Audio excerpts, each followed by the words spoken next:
అసలు ఫాగ్ లా ఆ కత్తి పట్టుకొచ్చే సీన్ అయితే క్రేజీ. అసలు ర్యాంప్ ఎక్కించేసిండు. అవన్నీ వదిలేనా ఆయన లాస్ట్ 5 కలెక్షన్స్ వరకు వన్ డేలో కొడతాడు. అదైతే 100% కన్ఫర్మ్. తమన్నా అయితే నాకు తెలిసి ఫుల్ బాటిల్ దాకా కొట్టేయడం బీజిఎం చిత్త కొట్టేశాడు. పవన్ కళ్యాణ్ అన్న రాక హీరోలకు సుఖాలు ఎక్కువైనాయి.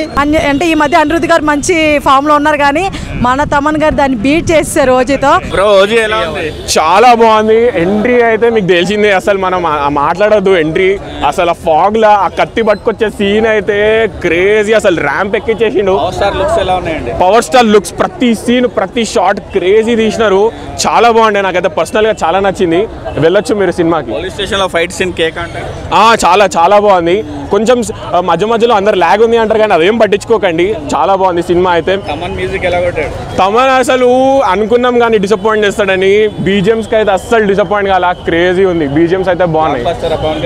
బ్లాక్ బస్టర్ అంటే అంతే అనుకోండి మీరే. బీజం అదరు కొట్టేశాడండి తమన్ సీరియస్ గా. అసలు అనిరుద్ధ్ గారు అంటే ఈ మధ్య అనిరుద్ధ్ గారు మంచి ఫామ్ లో ఉన్నారు కానీ మన తమన్ గారు దాన్ని బీట్ చేస్తారు రోజుతో. ఏమైనా ట్రెండ్ సెటర్స్ మనమే. సో పీకే గారు మూవీతోనే ట్రెండ్ సెట్ చేసేసారు అనమాట తమన్ గారు కూడా.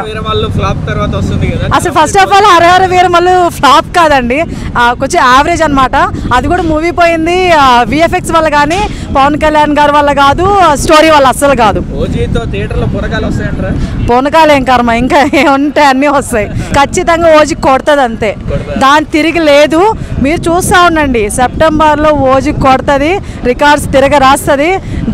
దాని దగ్గర మీరు ఇంకా హరహర వీరమల్లు అన్ని ఫ్లాపులు గీపులు ఎన్ని మాట్లాడుతూ నెగిటివ్ అస్సలు మాట్లాడదు.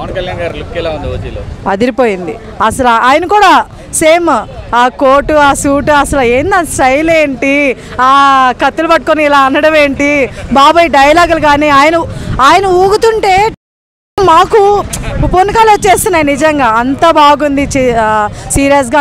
దాని ఆ బీజిఎం అయితే తమనన్న సాగు కొట్టేశాడు. అసలు నెక్స్ట్ లెవెల్ అది బీజిఎం అయితే.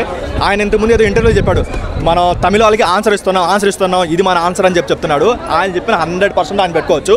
ఇంకోటి ఏంటంటే ఆయనకి డైలీ ఫ్యామిలీ బిర్యానీ తినొచ్చు. ఆ లెవెల్ అయితే బీజిఎం కొట్టాడు. నెక్స్ట్ లెవెల్ అన్న. డెఫినెట్గా గుడి కడతారు. అవన్నీ వదిలేనా ఆయన లాస్ట్ 5 కలెక్షన్స్ వరకు వన్ డేలో కొడతాడు. అదైతే 100% కన్ఫర్మ్. బ్రో ఓజీ మూవీ ఎలా ఉంది? ఈ సినిమాతో పుష్ప 2 రికార్డులను బద్దలు కొట్టబోతున్నాం. అసలు నాకు తెలిసి థియేటర్లో ఫ్యాన్స్ అయితే చొక్కాలు చింపుకుని మరి చూస్తారు. 2500 కోట్లు కొట్టబోతున్నాడు పవన్ కళ్యాణ్ అన్న ఈ సినిమాతో. పవన్ కళ్యాణ్ అన్న రాక మంచి సినిమా లేక హీరోలకు సుఖాలు ఎక్కువైనాయి. ఈ సినిమాతో ఇండస్ట్రీ దోల తీరిపోతుంది. బాలీవుడ్ ఇండస్ట్రీలో కూడా 2500 కోట్లు కొట్టబోతున్నాం. తమన్నా అయితే నాకు తెలిసి ఫుల్ బాటిల్ దాకా కొట్టేయడం బీజిఎం చిత్త కొట్టేశాడు. ఆ పవన్ కళ్యాణ్ గారి ఎంట్రీలోనే సీట్లు చిరిగిపోయినాయి. ఆ రేంజ్లో కొట్టాడు.